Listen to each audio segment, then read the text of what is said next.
Coach Dave Miller, and we're starting another week end of football. Coach, I presume you were reviewing what happened the last week against Northmont, and that you're going to be looking at where you can take advantage of things when it comes to Trotwood. Sure. So, first of all, let's look a little bit at Northmont. 233 yards rushing and 17 first downs. How has the offensive line gelled following the offensive struggles of the first 2 weeks?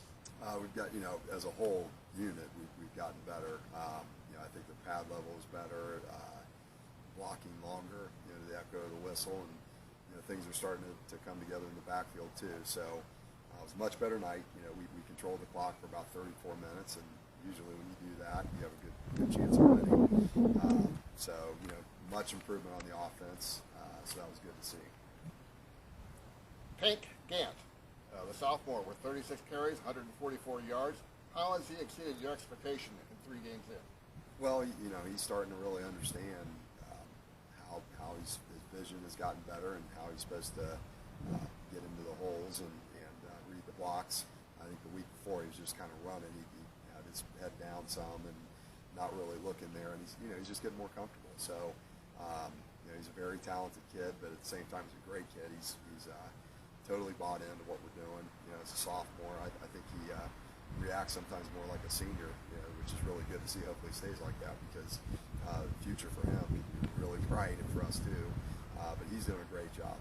Just very happy with his maturity and the things he's doing. What issues were there with the penalties, especially the delay of games? Well, the first one was my fault. We started Keon Wright, who had not been in there before, but we're trying to do some motion type things to get them off balance, and we didn't coordinate that very well. And so he took it down. Usually our quarterbacks, last year Braden did a really good job of he would control the clock, and Malik has a little better handle on that than Keon does at this point. So we got close, and I missed the opportunity to call the timeout, so I definitely, that was on me.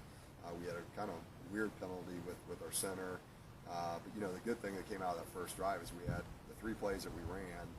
We had 5 yards, 4 yards, and 5 yards. So we knew at that point this is going to be good. We got an opportunity to move the ball. So unfortunately, we wasted the possession, and that wasn't good. But that's what happened.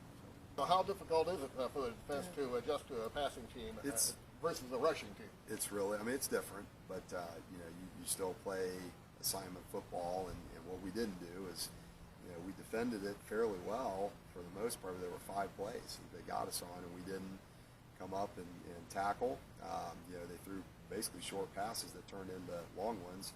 There was one long one where it's 3rd and 19, and our corner got kind of turned around. He didn't use proper technique to box him out or get him up his back. But so they completed that. That was at the end of the first half, which leads to their second touchdown. We go in 14-7 instead of 7-7. So we had opportunities really to get them off the field and have a chance to win at the end of the game. And once it got to 2 possessions, that's really hard for us. But our kids battled. I like the response they had. I've liked the response they've had all week. They've really, you can't tell we're an 0-3 football team. So I think that's positive.